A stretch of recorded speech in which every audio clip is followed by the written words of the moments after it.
Welcome to the XY Advisor Podcast, a global community of financial advisors sharing and learning with one another to drive the positive evolution of financial advice. To get involved, go to xyadvisor.com or simply download the XY Advisor app.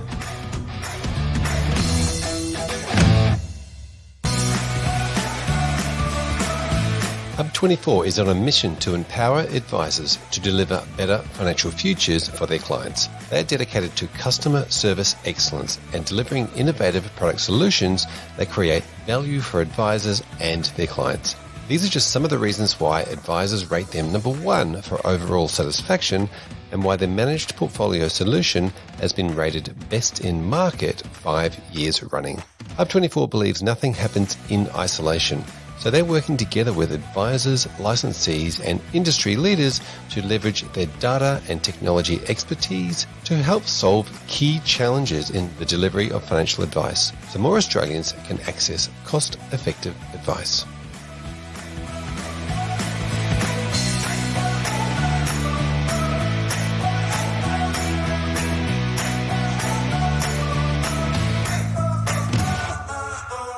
Welcome back to the XY Advisor Podcast. I'm Fraser Jack, and today I'm joined by somebody who a lot of people would know from around the industry or from the TV itself, Joey McCann.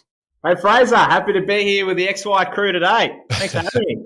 Thank you for bringing the energy. But let's start with a little bit about what you're doing right now, because you've had a few changes recently, and we'll probably get into a lot of this conversation. But you've done a lot over the last few years. You've been on a reality TV show, and now you've got a new job. Tell us about that. Yeah, that's right. I have just started a new gig, and I think that came off the back of a bit of soul searching and enlightenment I found out in the Aussie Outback in the recent season of Survivor. I think I was obviously on the Brains tribe in that, and I got to meet some amazing people. I was inspired by some of the amazing things that they do and the way in which they contribute to society. And I think I got out of that, and I felt like it was time for a change. So after 7 years in licensee land, I made the jump over to, I guess we'll call it the fintech side of things. I've joined PADUA Financial Group as their head of advice sales.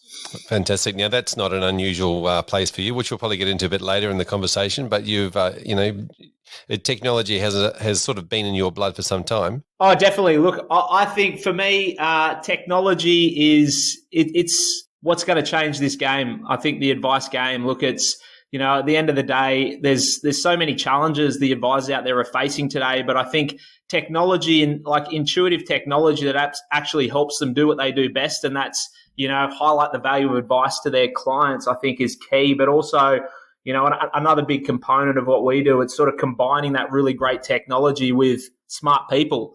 And I think that's a winning combination. Fantastic. Now let's go back in time and explore your journey. Tell us about how you got into the profession in the first place. Yeah, right. Well, it is quite an interesting journey, because prior to joining or starting in this great profession, the financial advice profession, I was a tradesman, actually, a fitter machinist down in Canberra. I worked at the Royal Australian Mint, that little magical land where they make all of the coins. And I did an apprenticeship there, a 4-year apprenticeship as a fitter machinist. It was probably the end of my third year, I think, there, where I bumped into my cousin, Matt Esler, who is actually the founder of one of the co-founders of Midwinter, but also the founder of PADUA, where I am today. And I bumped into my cousin and I said, I heard you're doing really well up there in the big smoke. It was like, how does a young kid from Canberra crack that, financial services game? And he said, well, Joey, firstly, you need a few bits of paper to say that, like at the bare minimum, a diploma, but, ideally a degree and whatever else. So I said, look, I'm doing my apprenticeship, but I'm happy to, do a little cheeky diploma in financial services on the side in between packing shelves and boxing Olympians in the Arvo. Heck, there's enough hours in the day to get whatever done, anything you've done that you put your mind to. So I think I got enrolled. I called him back 3 months later. I said, cuz, I've finished, and he said, oh, you finished the first subject. Good. Keep up the good work. I said, no, I finished the whole diploma. Now what? And he said, geez, 3 months, like in between all this other stuff you're doing. I said, I told you I want this. I want this, my friend. And then he said, all right, we'll get you enrolled in the advanced diploma. I think that took a little bit longer. But at sort of the same time I finished my apprenticeship, and they offered me they sort of said, we want to bring you on. We want to fast track you to foreman. I said, thanks, guys, but no thanks. I've now got an advanced diploma in financial services. I'm moving up to the big smoke, and I'm going to change the game. Fantastic. What a story. Now that from the background of you started out as a fitter and turner on your way to what we call a license to print money, maybe? Would that be accurate? Yeah, although all we printed there was coins, so I'd need very big pockets, and to finally to make my fortune there. But Hey, you mentioned also in that grab that you were boxing with Olympians. You're obviously fairly active in that space. Was it the down the Institute way, or what were you doing there? Yeah, obviously down in Canberra, you've got the AIS, and a couple of the gyms I boxed out of had some really great, Australian champions and Olympic boxers. So at the time, I was also had grand plans of, winning championships as a fighter. And I think we'll kind of touch on that later. But I think the boxing for me was something I got into sort of 15, 16 years old. But it was one of those sports where, I think if you don't dedicate yourself to it, you get hurt. You get hurt in a big way. So I think for me, it really taught me some good disciplines in life that I've kind of tried to apply to work. I've applied to, my running in later years, but it's, you can't, if you take shortcuts, it's just, you're not going to get the outcome that you want. So I think for me, boxing was always, it was almost like a chess match. I was never someone that would get, a little cheeky jab in the nose and get angry. I would just, automatically think, how do I avoid that happening again? So it was one of those sports I just really loved, and it kind of taught me really good disciplines. And like I said, it's disciplines that I've been able to apply to every sort of facet of my life. But yeah, it was an interesting one. I'd finish work at the Mint. I'd go there and, I'd probably rock up to pack shelves at Woolies that night with a fresh black eye from Jared O'Mahony or one of the killers that I was in the afternoon sparring with. But again, it was just great time in my life where I felt like, and we'll touch on it later as well, like energy, man. Like I think I was living off about 3 hours sleep a night, but it was all I needed because I was just so fired up. I was so, I just had so much drive and I just wanted to be something. I remember getting home from Woolies at 12 and just chipping away at that diploma. And I think, energy, it's a heck of a thing, and it's something you can choose every day. And I'll talk more on that later because I'm getting excited talking about it. Yeah, I was gonna say that you definitely bring the energy and as you said, the disciplines. Was it the boxing and the exercise that gave you the energy, or did you have the energy and you needed the boxing and exercise to try and take some out of you? Look, I think when you're putting your mind to something you love and you're really dedicating yourself to it, it gives you energy. I'm a big believer. I bounce out of bed every morning. I might be a little dusty from a few too many wines the night before, but again, I just flick that energy switch. I turn it on. I make sure the first interaction of the day, whether it's the bus driver or the barista, I make sure that I light their world up. And I think you give out good energy, and I'm sure the advisors, the XY advisors out there, that the more that you bring to a client meeting and that you give to those clients, you get it back, right? And that just fuels you and gives you more energy. So for me, it was just like, it wasn't any one thing. It was just the combination of every interaction throughout the day, and also coupled with the fact that I was doing, things that I was passionate about. I was like I was on a good trajectory, and I still am. And you can't stop that momentum once you get it. Fantastic. And I love the idea of making sure that the first interaction of the day is a really positive one. Let's go back to your journey. So then what happened? You've got your cousin getting you to move north, or what was the plan? Yeah, look, so I turned the Mint down, and I did a little bit of travel, and I think I came back and Matt Ezra at the time said, he'd been telling my story to the fellow directors, Julian Plummer, Andrew McClellan, a few other guys that you probably know well. And they said, get him up for an interview. So I think it was a Friday morning. I had to go buy a suit because I didn't even have one. I remember driving up to Sydney, and, I think obviously Matt, being my cousin, had to sit that meeting out. So I remember walking into the midwinter boardroom with all the directors, and I think Pratik, who was the, head of paraplanning or something at the time. And, I sat down and again, I couldn't really, relate anything that I had done so much to the role. They sort of said, have you got a good attention to detail? I said, well, I machine precision parts for a living. If to 0.01 of a mil, you can't even see that, right? And if I stuff that up, I could be 5 hours into a job. I've got to start again. So I said, guys, I don't stuff up. I've got a good attention to detail. But I said, look, at the end of the day, you're going to be interviewing a bunch of, really, good uni grads, AMP, Horizons, proteges on the up and up that have been studying this for their whole lives, right? But I said, guys, I'll be the first one in and the last one to leave. I'll be the best investment you ever made. Just give me a shot. And then I remember walking out to the elevators. Matt came running out. He just said, they want you to start Monday. So I hadn't even got out of the office before that offered me the role. So again, I was living at Canberra at the time. I think I chucked my doona and pillow in the boot, and I drove up to Sydney, slept on a mate's couch for the first 2 months until I found a place. And that was it. On the Monday morning, I started. On my first lunch break, I enrolled in a university degree because I kind of got there, felt like a bit of an imposter. So I remember enrolling in a Bachelor of Commerce and majoring in finance. And I slowly ticked that as I climbed the corporate ladder. I ticked that off along the way, and 2019, I finally finished that degree. But again, it was just one of those things. I wanted to almost show myself as well that I was committed to this. That's the story. A crazy one. Yeah, I can just imagine that boardroom to be a fly on the wall in that boardroom. I think the directors wouldn't have known what hit them at the time as you walked in. So you started there as sort of in a paraplanning role. Is that right? Yeah, that's right. I started in a paraplanning role, which I think was, we were sort of doing limited advice documents. But again, this is one of I started on the same day as a guy named Michael Dunworth, who's really made it big over in Silicon Valley and done some amazing things over there. But I remember he and we were very competitive. So, we kind of came in, and once we got our head around it, we got our head around it very quickly. I think the business was doing about 30 plans a day or something. And then he and we got it to the point where, I think we were doing about 50 to 60 each a day, right? Which they couldn't comprehend. But in addition to that, we also built like a quality assurance checklist around it, right? And we had to check each other's work.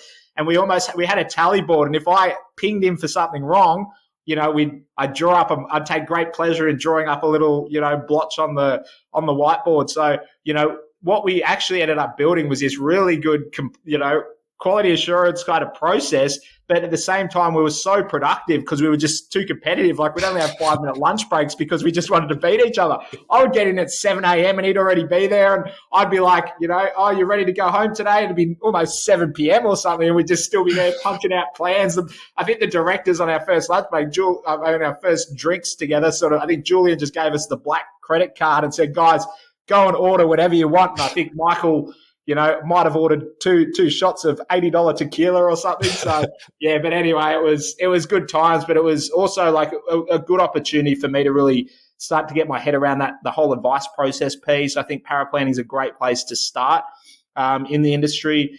And then from there, probably, 6 to 9 months in, I kind of moved over to the sales side of things. And again, it was a really good, stepping advisors, kind of getting a good understanding of, these strategies that they were compared. Like, I got a real love for the how in depth they go with the clients in terms of trying to get them the best outcome. It's not just picking a product, it's actually modeling strategies against each other. So I think for me, it was a great time in my life because I learned a lot. I kind of, learned to sort of, and I never had a sales role before. So it was good to kind of get into that side of things. And that's the midwinter journey. Yeah, fantastic. So sales became the, business development management became the next step. And then it was around, right now, go out and take your passion and your energy and even a little bit of that competitive nature out there and go and find some advisors.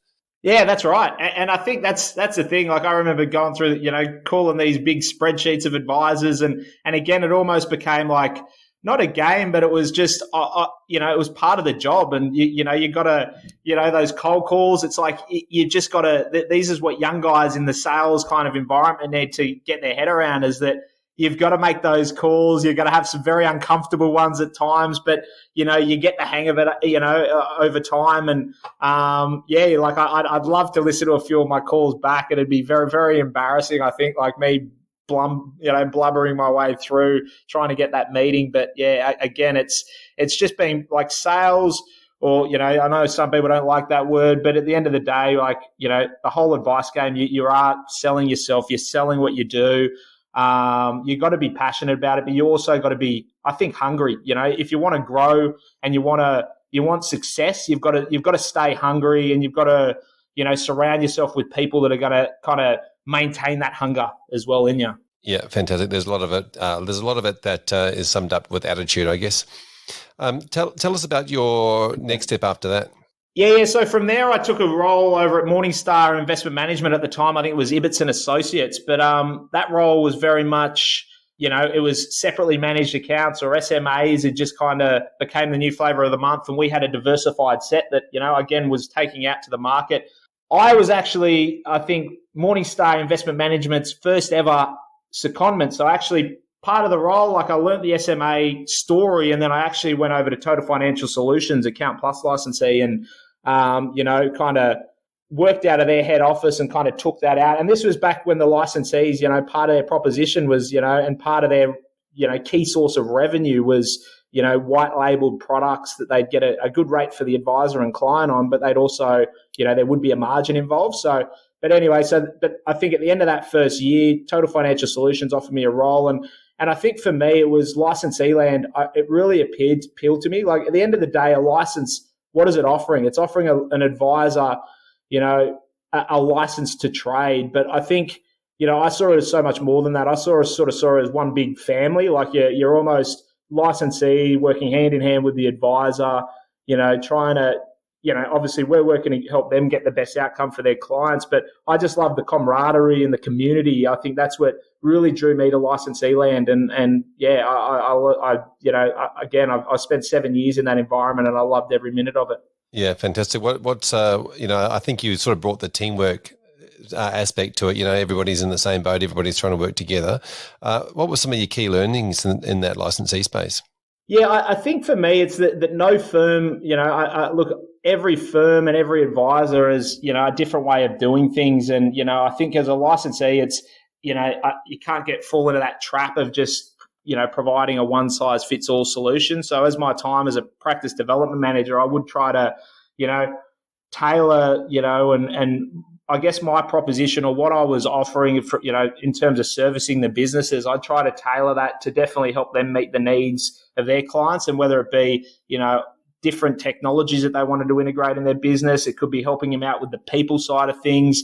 It was really providing more of a personal touch. And I think that's what I really love. The key learnings are that, look, every business, is different. Every advisor needs different. Every, their clients' needs are going to be different. So it's tailoring your approach just as an advisor would for their different clients and really coming up with, meaningful solutions that are going to actually help them do what they do best. So obviously the licensee space changed a lot over that period of 7 odd years that you were there. Tell me about how that evolution, what that looked like from when you got there to sort of when you left.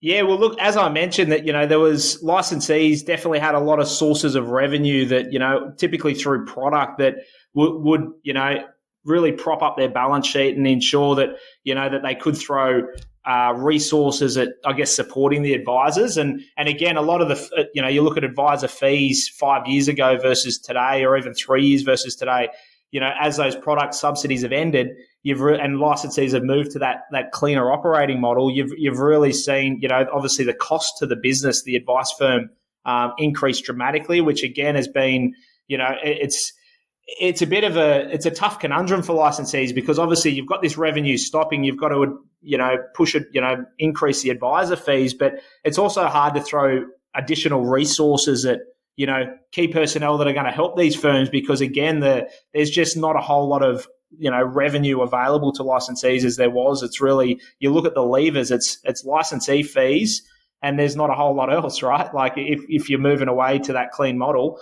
So, that's why I think as time continues to evolve, you will see a lot of consolidation in the licensee space. You'll also see, potentially, these different licensees purchasing, service providers that they can, help, that can help their advisors and whatever else. Because it's become quite it's a tough space to be in at the moment, licensee land, definitely. Yeah, I was gonna ask you about that actually in a bit more depth. So obviously there's no crystal ball here. We don't really know what's going to happen. But what are your thoughts of the evolution? You think there's going to be consolidation? There's going to be the big end and the small end. The individual self-license and then big end. What do you think this is all going? Yeah, I do sort of see it that way. I think there will definitely there's definitely a need for both. I think like there will be that larger end of town that you will see a lot of those mid-tier providers consolidate, and you've seen it recently. Clearview, Centrepoint.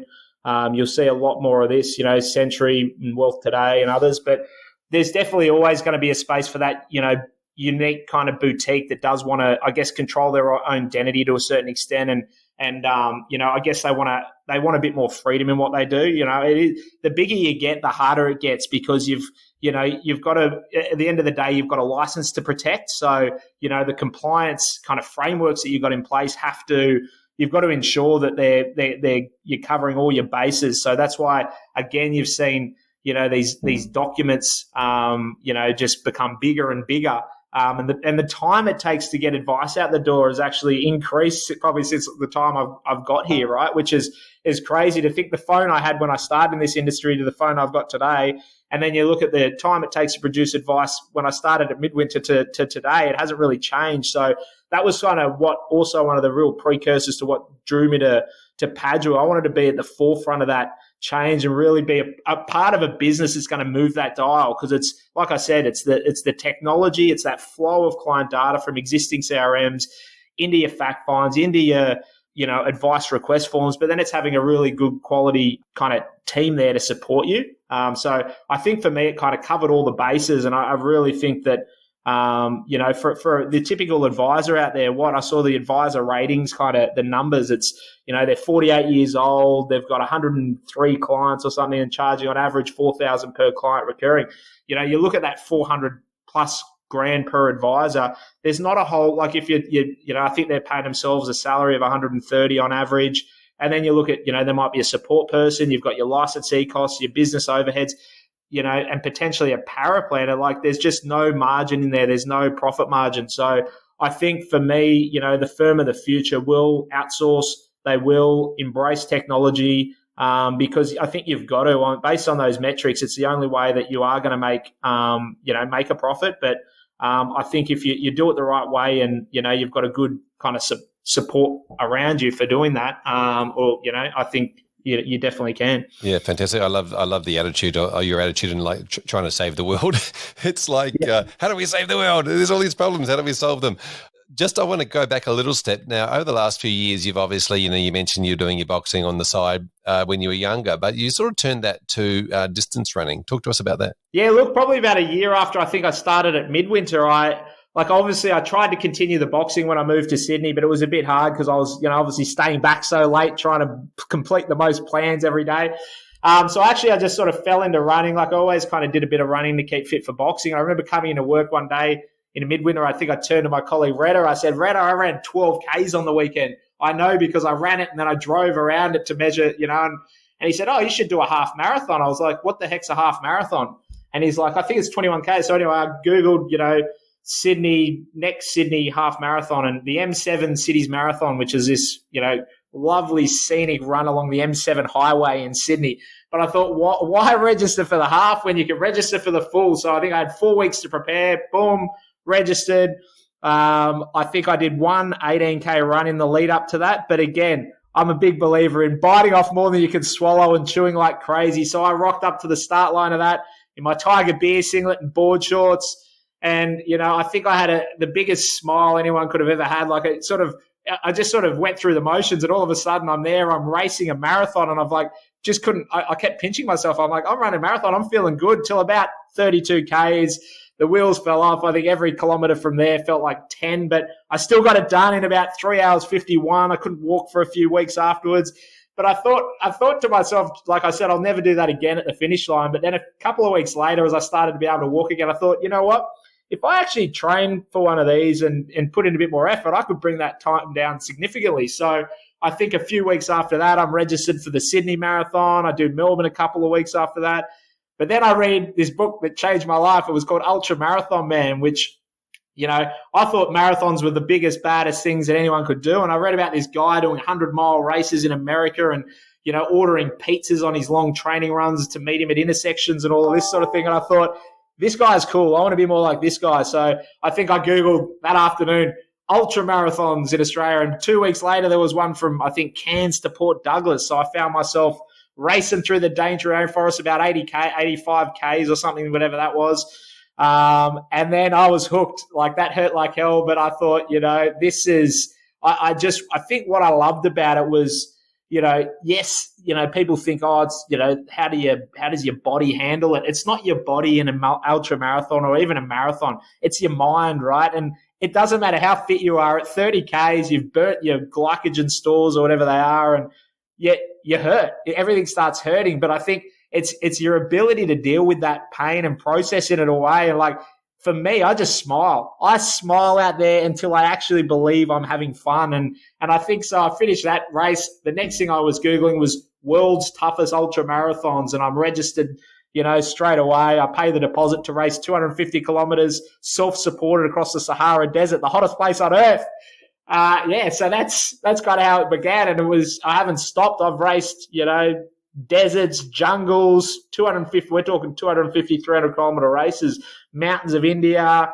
I've raced through the freezing cold nights in, New Zealand, 200 Ks straight, and all sorts of crazy things. But what I've loved is that I've learned so much about what you're capable of if you do put your mind to it. Like, I've never not finished a race, and I've raced with, I raced 250 Ks across the Gobi Desert with 2 hernias. I've raced sick, I've raced injured, but again, I will leave on a stretcher before I ever say I quit. And I think that's just made me more hungry in my real day-to-day life. It's, it kind of, I don't know, every kind of facet of my life just falls into place when I've kind of got purpose when I wake up, and purpose comes through getting uncomfortable. It's putting yourself out there, picking challenges that are going to bring out the best in you, and then just biting down on that gum shield and making it happen. Yeah, it's an incredible thing, isn't it? The fact that nothing's doable until you do it, and then all of a sudden it becomes you're capable of doing it. It's like, that's nothing now. And I love the idea of everything hurts. I know it hurts. I did a marathon once. It hurt, except you get the energy back in the last couple of 100 meters. You go, wow, this is great. Everyone's cheering me on. But the idea of smiling through it, I think that's a really, really important piece here, because there is a certain amount of endurance that advisors have gone through at the moment, that have been going through for the last sort of 7 or 8 years, and to have that positive mindset on the way through, I think is a massive part of getting through this. Oh, I couldn't agree more. And I know it's been it has been a very challenging few years for the advisor out there with all the regulatory change, with, I think the great work that they do kind of being dragged through the mud off the back of the Royal Commission, all these sorts of things. I know it's just, it's like the hits just feel like they keep coming, right? And I think couple that with a global pandemic, we're all locked down, and I think all I would say, in terms of like an ultra, when I line up at the start line of a 300 kilometer ultra marathon, a couple of Ks in with my 12 kilo backpack on, everything's hurting already, and you're thinking, geez, how am I going to run another 298 Ks? But I think for me, it's just breaking it down to, it could be the next checkpoint. When I'm really hurting, it's just the tree. I can see, a few hundred meters in front of me. But I think, the advice I'd give any advisor out there, like, I know that you are a resilient lot. You keep showing up for your clients through all of this, but it's, there is light at the end of the tunnel. Don't focus on, Freedom Day and all these sorts of, like, I would just focus on the next goal as break it into bite-sized pieces, because again, it's just too overwhelming to just think about it all in one hit. So I think come up with little wins that are, it could be personal wins, it could be team wins with your, with your people within your business, but come up with these wins. And another big thing for me, Fraser, I'm a big believer in calling these wins out. So, in 2019, I think I got on there, was slightly hungover from New Year's, and I remember jumping onto Facebook and posting, I was probably 10 kilos heavier than I am now, but I just said, bugger it, I'm going for it. And there was a great session I saw at the FPA conference by an Alex Sheen because I said I would, right? So I think I started my post with, friends and fam, I'm setting myself a crazy goal this year to race 52 marathons in 52 weeks. I'm going to make this crazy goal a reality because I said I would. And I remember posting that and thinking, oh, geez, you're on the hook now, Joey. But like all these friends I hadn't heard from in years saying, this is awesome. This is great. And I think what I did, and then I think that night I raced a midnight marathon out in Narrabeen. A week later, I was, racing one through Tasmania. A week after that, the Glasshouse Mountains. But I think as I kind of went through this, and I went through some little niggles along the way, but I kept calling it out. I kept saying, I'm in Tassie to race tomorrow's marathon. Like, even if I was in pain, thinking, geez, I probably shouldn't tell anyone that I'm actually here doing this in case something goes wrong. I think that's crap. I think you got to call it out. You got to back yourself, whether it's a business growth goal. It could be, taking your kids to all the home games for a sporting team. You got to call it out. You got to get yourself on the hook, because I think accountability is key. It's got personal accountability, but also from those around you. And look, your friends and family only want to see you succeed. So I think by throwing it out there, you'll get more support than you think. So call it out. The bigger the goal, the better, but make sure you call it out and make it happen because you said you would. Yeah, fantastic. And I love these little wins along the way. It just gives the little bit of dopamine in the brain, in the mind, celebrate the little wins. And as you said, the accountability is a massive part. And so this all becomes back down to the conversation that, you sort of started earlier on. How the hell do you fit in 52 marathons in 52 weeks whilst holding down a corporate job? Yeah, look, it wasn't easy, and part of my philosophy in life as well is I'm a yes man, like Jim Carrey was in that. I'm sure it won all the Academy Awards the year that it came out, but there was a great message in that movie of just it's easy to say no.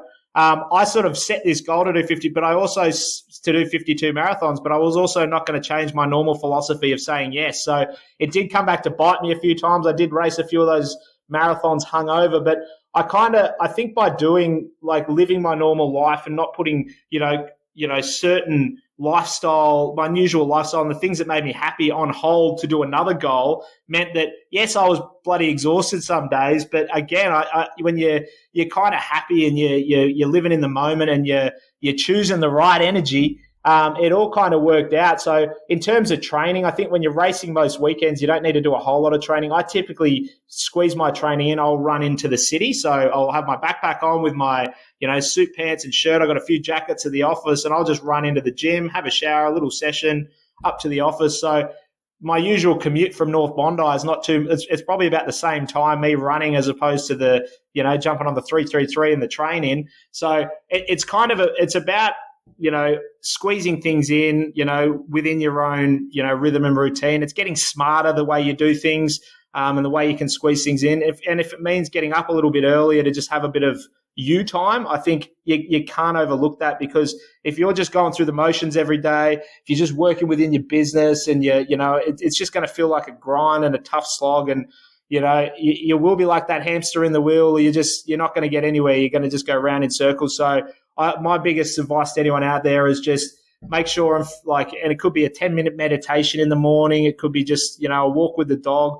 Make sure that you just become part of your routine. Like that run for me into the office, that's like my meditation. I'm pumping some tunes. I had a friend of mine the other day saying, I think I saw you dancing at the traffic lights on the way into work the other morning. But that's me. I'm just living my best life, and choosing that energy, because I think, you got to put that time into yourself, or, all the things all those good things that you kind of set yourself are not going to happen. Yeah, I think I remember running into you a couple of times. Not running, you were doing the running in the city. I think you were on a mission to get somewhere or do something. So it was kind of like you nearly run us over, but it was good to see you out and about. And as you mentioned before, running with a big smile on your face. Oh, that's right. 100%. So yeah, look, I got it done. I will, just for any of those wondering, did I knock over the 52 marathons?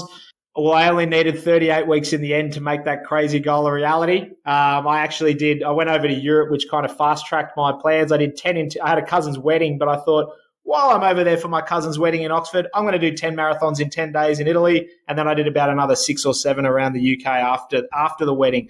Hungover as, but anyway, look, we won't get into that. But again, I turned that trip. It was part holiday. It was part, goal. Like I would still on the Aperols every night in Italy, still drinking those wines on the lake, eating those pizzas. It is a great place to go and race marathons back to back, by the way, because there's no shortage of carbs in Italy. I will tell you that. It's a good plan, isn't it? And I suppose it doesn't really matter how many carbs you're eating when you're running a marathon every day.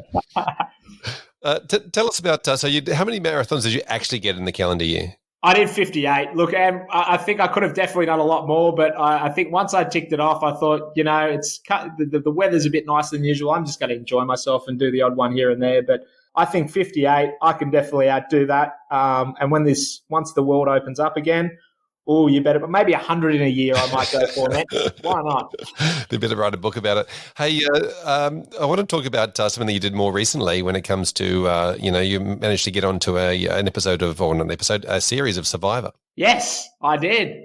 And again, this is a show that I must admit I had never watched at the time. I think I'd watched the first season of the American version, kind of liked it, but I never kind of fell into it. And I knew the Aussie one, I'd sort of seen snippets of it, looked pretty crazy, but but it all comes back to, I think, this whole yes philosophy and energy, it all kind of aligned to get me on this show, because I think I was out one night in Manly with a few industry folk. We were having a great night out, and I remember we bumped into, a couple of lovely ladies, and I think one of them so happened to be a TV producer, and, we sort of stayed connected. And after that, and I think a couple of years later, I think I'd, spent the weekend racing marathons and partying on boats. But on the Monday morning, she just messaged me and said, "Yeah, Joey, I might have a TV opportunity for you." She said, we're sort of in need of a big character for a new show for the next season of a show we're about to put out. And I looked at your stories on the weekend on Instagram, and I think you could be that character. So,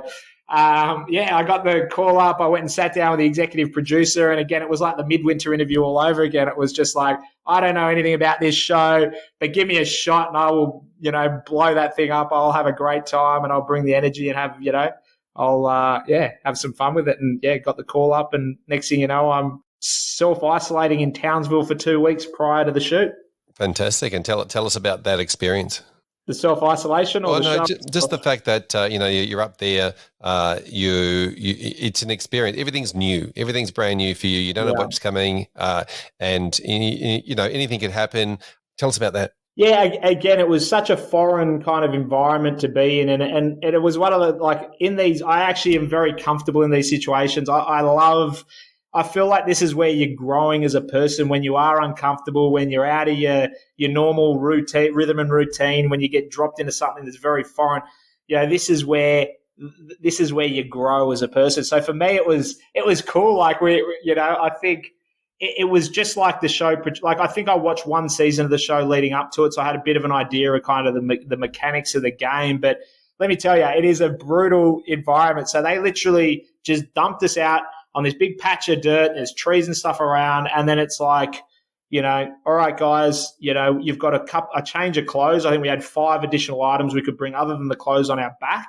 They got dropped off about 5 days after we arrived. So I was literally in my floral ensemble, and that was it. And I looked at the temperatures and thought, oh, geez, this will be more than warm enough. But little did I know, down at the creek bed out in Cloncurry, it gets very cold overnight. So I think for me, like Survivor, as I sort of was kind of getting myself into that mental sort of space for it, for me, it was like this ultimate kind of battle of wits and wills. Like, you've got these really brutal challenges that you got to do sort of every day, but you've also got this mental side of it where, there's a social aspect, there's a strategic aspect. So for me, it was like, trying to navigate in my own mind. And look, I was in the Brains tribe. That's right. I got selected for the Brains tribe. I think 50,000 applicants. There could only be 12 in the Brains. That was your proudest moment, I think, wasn't it? I remember calling my mum, saying, "Mum, I'm going on Survivor, and they're doing Brains versus Brawn." And she's like, "Oh, great. So, I wonder what the other Brawnies will be like." And I was like, "Mum, I'm in the Brains tribe." She goes, "Oh my God, this is my proudest mum moment." So anyway, yeah, but it was cool. Like, we literally got dumped there. We had to make fire from scratch. I think for the first few nights, I luckily had a couple of lovely ladies that were, keeping me warm, Laura and Georgia, because, we literally had to spoon each other for those first few nights till we had fire, because it was so cold. The challenges were crazy. Unfortunately, my time out there, I was in a pretty good position. I was pulling off some good moves, but I kind of probably made my move for the top of that totem pole too early, and I got taken out by probably one of the greatest gap players the game's ever seen in Haley, with a blindside that I definitely did not see coming. And how do you go now with them all? Because obviously you made some pretty deep connections with people when you're in that position. Tell us about the relationship because they love to demonstrate on a game like Survivor all of the tensions between and the drama between people. But how do you all go as crew afterwards? Yeah, look, I think for me, and I've got this from past experiences where I've raced through deserts, and you kind of you really build, like, the bonds that you build through hardship are just, you can't compare them to anything, because in a show like Survivor or some of these big runs I've done, you become so vulnerable because you've just got all these, comfort layers peeled back. We hadn't seen our looked at a phone for probably even before we got on the show for a couple of weeks. So we were just disconnected from the outside world. We were very much, we were kind of all in this together, even though we did have to vote someone off, every couple of nights if we lost a challenge. You didn't see it so much. Like, that was just part of the game. But I think the day-to-day, it was just, you are doing all this cool stuff that, we're all, come from different walks of life, but we kind of had to make it work. And it wasn't always, there was definitely some conflicts within, especially the Brains tribe. We did have some sort of, some players that did cause division, but I think all in all, like, these guys will be my friends for life. Even probably the player that I had the most conflict with, that the sort of the edit of the show kind of portrayed. I'm going out to, King George's of Bankstown's birthday next week, so like he's a mate. Like Hayley, the one who orchestrated my exit, I've caught up with her. She lives in Bondi. We catch up all the time. We've kind of been through an experience that, only those that have been through it can understand. So I think, like it's, there is something, and even in the businesses of, out there, that your respective businesses, like, you are going through tough times right now, but you got to stay together as a team, and you get through this, and, you get out the other side. Like, you'll look back and smile at these because, the sort of the harder you work and the more you kind of just to commit to getting things done now, like, it's going to make the reward of getting through it, getting through your exams, getting through all the study, getting through all of this, so much more worthwhile. And you'll look back at almost with fond memories. I think at the time you're hating it right now, but you'll look back at this as, this really brought us together as a team. And this is where we really kind of, I think people grow through resilience, right? You become resilient, but you also, these times where you have to be resilient, they're the ones where you're actually growing as well. So, yeah, couldn't agree more. There's definitely a lot of community around the financial advice space, and as you mentioned, bonds, creating bonds through hardship or creating bonds through adversity. So I think there's definitely a lot of that to come. And as you say, in years to come, we're going to look back on this and go that moment and go, well, that was we all survived, and we're all much better off for it. So. 100%. That's amazing. Now, tell us about your new position. Now, obviously, you're working with a fintech. You're head of advice sales at PADUA. Tell us about that. Yeah. So, funnily enough, as I mentioned earlier, Matt Esler, one of the founders of PADUA, and his sister Anne-Marie Esler. I think Matt always, or probably Anne-Marie more so than Matt, corrects people when they think that these two could be married. They're actually brother and sister, and they try to get that very clear from the get-go. But yeah, look, this business sort of started as, I guess, like a humble onshore paraplanning business. But as it grew, and it grew through some great associations we had with, like, the Wollongong University, getting their best uni grads into this business. But then, I guess, incubating them and putting them through training and everything to get them, to a certain sort of standard. But like, as the business grew, we realized, or Matt and Anne-Marie realized, that it needed really technology, because the whole outsourced paraplanning piece doesn't work just going back and forth. It's not efficient, if you're communicating through emails and things. So, the technology, they built a really good advice request kind of system that sort of sits over it, and some really good workflow management kind of platform that also supported. But then I think as well, like, it was one of the bane of, like, advisors out there, the bane of their existence is this whole double entry of data. And there's so many fintech players out there that, we integrate with, Xplan and whatever else. But I think the issue with a lot of them is it sort of integrates, but then and then what do you do? Like, where does it go from there? So I think what we've tried to build is a bit of an ecosystem where the data flows from the CRM into our digital fact finds, for your review clients and whatever else. But then that feeds automatically into our advice request form. So there's this really good flow of data, but then we can also push the data back into Xplan, which again is real key to this whole kind of ecosystem. But in addition to that, what we're trying to do as well is build some really cool, client engagement tools, give advisors the ability to produce, instantaneous ROAs that, compare, their existing portfolio that is kind of pulled through from their CRM against other providers, but or against their whole APL in one sort of click of a button. But, to make this all happen, we've actually, our tech team, like we actually have completed a recent capital raise where we've raised sort of between about $9 and $10 million. But that is actually, that money, I would look at that as an investment of PADUA. We are investing. We are in We are here to support this industry. We want to make advice more accessible to more Australians out there. And again, that's why we're making a big investment into it. We're investing in people and we're investing in our technology. I think our tech team's just grown from 5 to 25. That's right, 25 full-time developers all onshore. We've got a team now of nearly 100. So PADUA is no longer the little startup that it was. We are now a sort of a scaled-up business, and we've brought in a sales team. I don't know how much of that 10 million I used up, but it was a lot. Not really. But yeah, it's because now we believe that we've got this amazing product, amazing technology, but we've also got any business that partners with us, we wrap a whole team around them. They've got their own dedicated team, an experienced team, an onshore team that can help them get advice out the door. The technology will engage their clients. So for me, it's just the perfect kind of environment to actually, like I said, move that dial, get more advice. Like 11% of Aussies are paying for advice, but 40% can afford it.